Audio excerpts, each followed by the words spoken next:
जय माँ भगवती। हर हर महादेव। आज मैं आपको जानकारी दूंगी, अगर तुलसा सूख जाए किसी के घर में तो उसका उपयोग कैसे करें। ये आप सभी जानते हो कि हर घर में तुलसा हिंदू धर्म के अंदर मिलती ही मिलती है।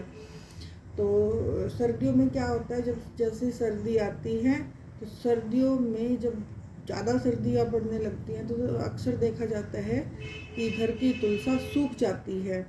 तो इसके बाद मेरे पास कईयों के प्रश्न आते हैं कि जो तुलसा हमारी सूख गई है उसका हम क्या करें। इसका इतना बड़ा उपयोग है। अगर किसी के घर की तुलसा सूख जाती है तो आप उसको उखाड़ करके उसकी जो लकड़ियां हैं उसके छोटे छोटे पीस करके अपने घर में रख लीजिए। क्योंकि घर में अगर और जो उसके ऊपर मंजरी आती है, जो बीज आते हैं, उनको भी आप एक पोटली में बांध करके पीले वस्त्र में लपेट करके अपने घर में अपने तिजोरी में आप रख सकते हैं। इससे भगवान नारायण की, माँ लक्ष्मी की कृपा होती है। दूसरा जो सबसे बड़ा जो उपाय है वो मैं बताऊंगी कि जब भी आपके घर की तुलसा सूख जाती है तो उसकी छोटे छोटे पीस उसके कर लीजिए। लकड़ी उसकी जो टहनियाँ होती हैं बारीक बारीक, उसको छोटी छोटी टुकड़ों में आप कर लीजिए। और जब भी कोई विशेष तिथि आए तो आप उस विशेष तिथि पर उन जो तुलसी की जो वो लकड़ियाँ हैं उनसे आप हवन कर सकते हैं। तुलसी की लकड़ी पर अगर हम भगवान नारायण का हवन करते हैं तो अखंड सौभाग्य की प्राप्ति होती है, अखंड लक्ष्मी की प्राप्ति होती है, अखंड कृपा भगवान श्री हरि की होती है। दूसरा उपाय मैं बताती हूँ।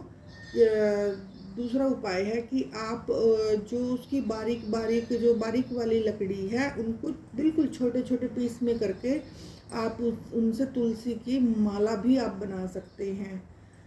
तीसरा मैं आपको बताती हूँ, जब भी आपके घर की तुलसा सूख जाए तो आपको सबसे पहले करना क्या है कि जो सूखी हुई तुलसा है उसे आप उखाड़ लें, क्योंकि सूखी हुई तुलसा की पूजा नहीं होती है और इससे घर का वास्तु दोष भी खराब होता है। जब भी आपके घर की तुलसा सूख जाए तो आप उसको उखाड़ करके उसको सुखा करके अपने घर में स्टोर करके रख लें।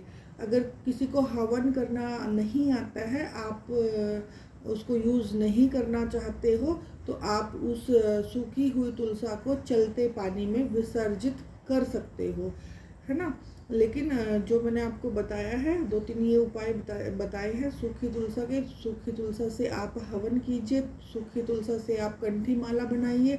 सूखी तुलसा की छोटी छोटी लकड़ियों को और उसकी मंजरी को, जो उसके के ऊपर बीज आते हैं, उनको एक पोटली बना करके आप अपने घर के मंदिर में भी रख सकते हैं, आप अपने घर की तिजोरी में भी रख सकते हैं।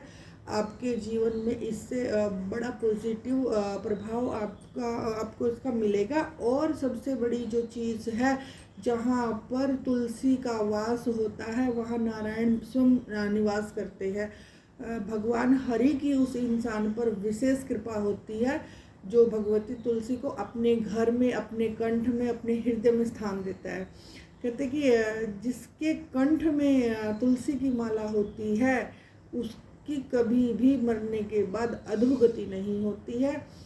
कोशिश कीजिए कि जो आपकी तुलसा सूखी है छोटी छोटी पीस करके उसकी कंठी माला बनाइए, है ना। नहीं आए तो हवन कीजिए। और एक और चीज़ है कि आप जो सूखी हुई तुलसा है उसके ऊपर कॉटन थोड़ा सा लपेट करके उसकी बाती बना के श्री हरि के सामने उसका दीपक भी जला सकते हैं। इससे भी श्री हरि की अखंड कृपा आपको मिलती है। जीवन में आपके भक्ति बढ़ेगी, भक्ति भाव इतना गहरा भगवान हरि के प्रति होगा। आप ये चीज़ें जीवन में करके देखिए। कुछ व्यक्ति ऐसे भी हैं जो इन चीज़ों को नहीं मानते, ये उनके लिए नहीं है। जो भगवत मार्ग में है, जो भक्ति के मार्ग में है, ये चीज़ें केवल उन्हीं व्यक्तियों के लिए है। आप जो मैंने आपको बताया आप इनको करके देखिए। और ऐसे ही अपनी तुलसा, जो अगर तुलसा सूख गई है तो अपनी तुलसा को ऐसे ही व्यर्थ मत कीजिए, वैसे ही विसर्जित मत कीजिए। अगर आप यूज़ नहीं कर सकते हैं तब आप विसर्जित कीजिए। सबसे बढ़िया भैया हवन कीजिए। ओम नमो भगवते वासुदेवाय स्वाहा, तुलसा की लकड़ी पे इस मंत्र से हवन कीजिए। मैं बोलती हूँ आपको इतनी बड़ी कृपा हरि की प्राप्त होगी, इतनी बड़ी कृपा भगवान नारायण की प्राप्त होगी, क्योंकि नारायण जहाँ पर तुलसा होती है, वृंदा होती है, वहाँ पर भगवान नारायण विराजमान होते हैं। जो भी ठाकुर जी के भक्त हैं, जो भी नारायण के भक्त, श्री हरि के भक्त हैं, उनके घर में तुलसा होनी ही होनी चाहिए। तुलसा सूख जाए ये कोई अपशगुन नहीं होता है। मैं फिर बताती हूँ कि तुलसा का सूख जाना कोई भी अपशगुन नहीं होता है। केवल सर्दी के मौसम में कई घरों में तुलसा सूख ही जाती है। इसमें आप परेशान मत होइए कि हरी रूठ गया है, ऐसा कुछ नहीं है।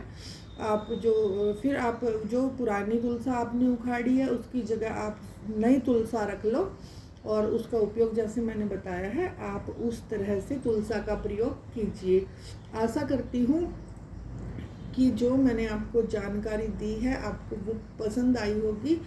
और मैं आप सभी से निवेदन करती हूँ आप खुद भी चैनल को सब्सक्राइब कीजिए, औरों से भी करवाइए, ताकि ये जानकारियाँ औरों को भी प्राप्त हो। ज्ञान को केवल अपने तक सीमित नहीं रखना है, औरों तक भी इसको शेयर करना है। आप चैनल को खुद जिसने सब्सक्राइब किया हुआ है ठीक है, औरों को भी बोलिए ताकि उनको भी जानकारी प्राप्त हो। आप शेयर कीजिए, लाइक कीजिए और सब्सक्राइब कीजिए। तब तक के लिए जय माँ भगवती, हर हर महादेव।